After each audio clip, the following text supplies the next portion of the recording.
حضور اکرم صلی اللہ علیہ وسلم کے زمانے میں حدیثیں کوئی بک نہیں لکھی آئی تھی، کوئی بک نہیں آئی تھی.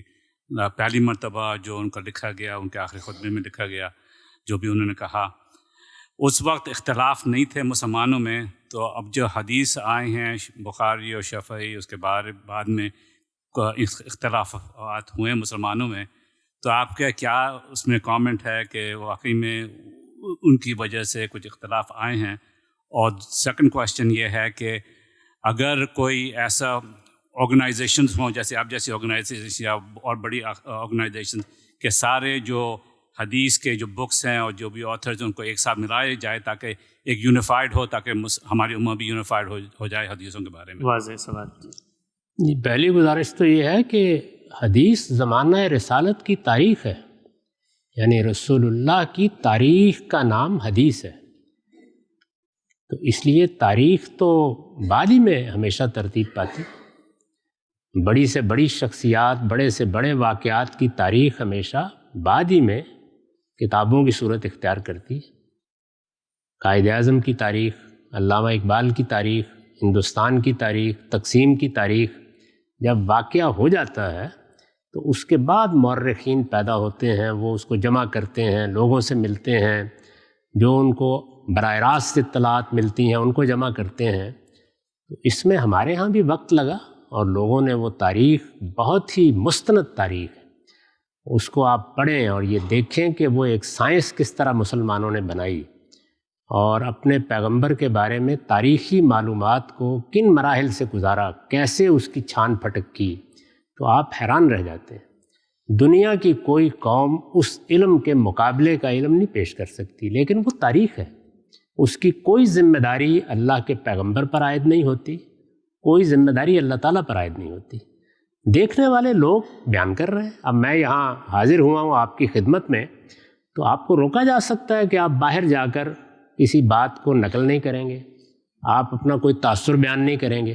یہ جیسے ہی آپ باہر جا کے کرنا شروع کریں گے، تاریخ بننی شروع ہو جائے گی اور وہ مورخ کے ہاتھ میں آنا شروع ہو جائے گی. ایسے ہی ہوا ہے، یہ نیچرلی ایسے ہی ہونا تھا. چنانچہ یہ جو باتیں کہی جاتی ہیں نا کہ رسول اللہ کے زمانے میں تو یہ نہیں ہوا، وہ نہیں ہوا، ہو ہی نہیں سکتا تھا.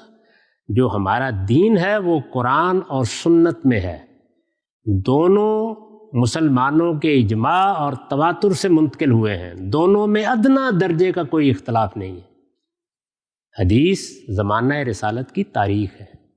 تاریخ ایسے ہی بنتی ہے، ایسے ہی ترتیب پاتی ہے جس طرح کہ وہ ترتیب پائی ہے.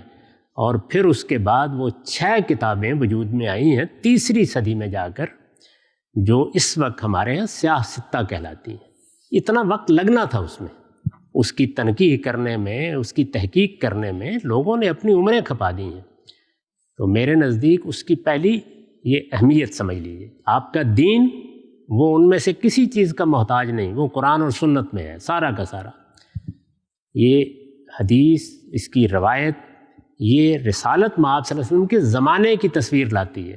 یعنی آپ کی سیرت کیا تھی، آپ نے کسی موقع پر کوئی بات کیا کہی، کسی مسئلے کا حل کیا بتایا، کسی سوال کا جواب کیا دیا، سفر کیا پیش آئے، جنگیں کیا پیش آئیں، یہ اس کا ریکارڈ ہے.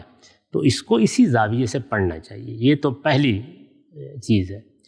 دوسری چیز یہ ہے کہ اختلافات رویوں سے خرابی کا باعث بنتے ہیں.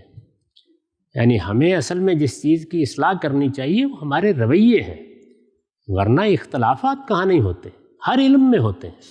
قرآن مجید کے کسی حرف میں کوئی اختلاف نہیں ہے. پوری مسلمان امت مراکش سے انڈونیشیا تک ایک ہی قرآن پڑھتی ہے، لیکن اس کو سمجھنے میں ابھی مجھے موقع دیجیے، میں ہزاروں اختلافات بیان کر دوں گا.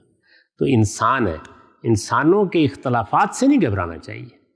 وہ چیزیں جو آپ کے کرنے کی ہیں، میں نے پہلے عرض کیا، یا ماننے کی ہیں، ان میں کوئی اختلاف کبھی ہوا ہی نہیں. اور وہ چیزیں جن کا تعلق علمی معاملات سے، اب مثلا یہ کہ ذوالقرنین کون تھا، اصحاب کہف کی مدت کیا تھی، اس کا کیا تعلق ہے آپ کی آخرت سے یا میری آخرت سے؟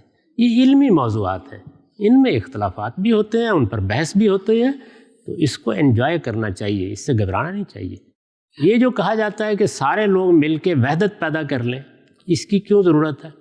ہم انسان باٹا کے جوتے نہیں ہیں جو ایک سانچے میں بنیں گے. انسانوں کے مابین اللہ تعالیٰ نے شعور کا، ذوق کا، رجحان کا، طبیعت کا بہت فرق رکھا ہے. یہ رہے گا. اس فرق کے ساتھ سلیقے سے جینا سیکھیے. اصل اصلاح رویے کی کرنے کی ضرورت ہے. بالکل، آپ سب بات واضح ہوئی. بہت خوب.